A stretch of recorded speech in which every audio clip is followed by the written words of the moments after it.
choose the right spot? Well, please remember, I don't believe there is a right spot. There's just a less and less wrong, more and more effective. But if we're using the language of analogy, which is what Chinese medicine is, the analogy we want to think of is an earthquake. An earthquake has an epicenter, a spot where it goes. Now, that may create something far away. So in 2014, December, when there was that terrible, when the water goes in a hole. Tsunami, thank you. That went across Sri Lanka, Thailand. I was at the beach in Mexico. And the water was filthy, full of garbage, all of these things. I'd never been before. And I thought, everyone talks about going to Mexico for the beach. This is disgusting. It's like tires and diapers and stuff all over the place. And then only 2 days later did we learn that there'd been a tsunami. I was seeing all the way over there the junk that got moved. So oftentimes when we see a patient comes in and says they have an injury, we don't want to believe that's the epicenter.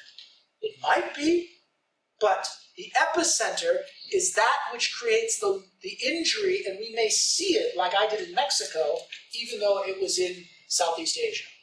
So the first thing is we want to find the epicenter. And when we find a tender area, we want to move up and down the line or in an area to see there's tender, but is one most tender? Is it the most tender spot in the line? And then it gets less tender. It's kind of like, okay, I mean, I could needle, but if I needle, okay? Now, we're going to learn later, you can't just go in and hit the big spot every time. You have to consider a distal needle. But we're jumping ahead.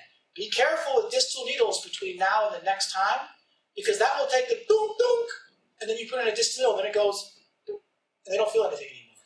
Then it gets really hard to find your Ashir spot, because you made it vanish with a distal needle.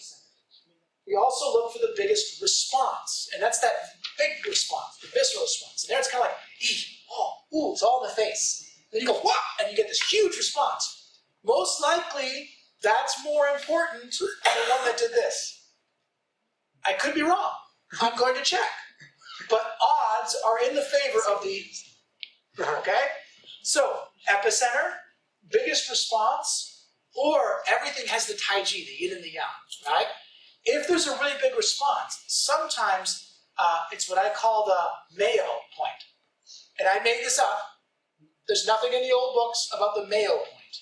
But if you believe the Chinese, which I happen to quite seriously,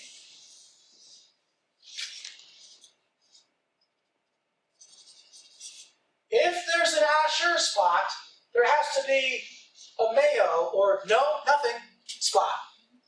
And how often are we palpating something and it's like, that's gotta hurt. And they're like, no, it doesn't hurt at all. No, it doesn't hurt at all. Whoa. It's what I call a dead spot. It should hurt. Why does it not hurt? I'm more worried about the ones that don't hurt and are obviously hard, atrophied, or knotted than I am about the ones that jump.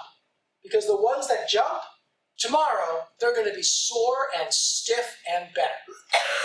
But dead spots, I got to figure out how to get life in there. And Ashur sparrow pecking or getting in with a needle rarely will do it by itself.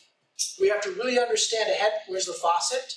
Do I have to introduce warmth, liniment? Is there nothing I'm going to be able to do from the outside and I need to give them a lot of herbs to re-engender, to give life to the inside, the muscles and tendons? Do they need to be warmed? What has to happen for return to get there? How do I guide their spirit into this area for it to go from a complete, I feel nothing, to, oh, that is something.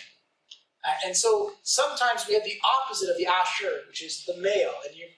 And as we go around, there'll be times when I'll point something out as we go around the room, and I'll be like, look at this. And it's like, and the person's like, nothing. I don't want to scare you by saying, that's not good. Everyone's like, oh no, I didn't feel that. Don't panic. But that's a concern, because the way to understand it is sensation is only possible with the presence of qi. Okay? that's critical. And pain is too much qi. And so an area that's dead has a serious lack of qi. And that's often harder to get qi to something than to break qi, scatter qi away from an area so that blood flow can happen.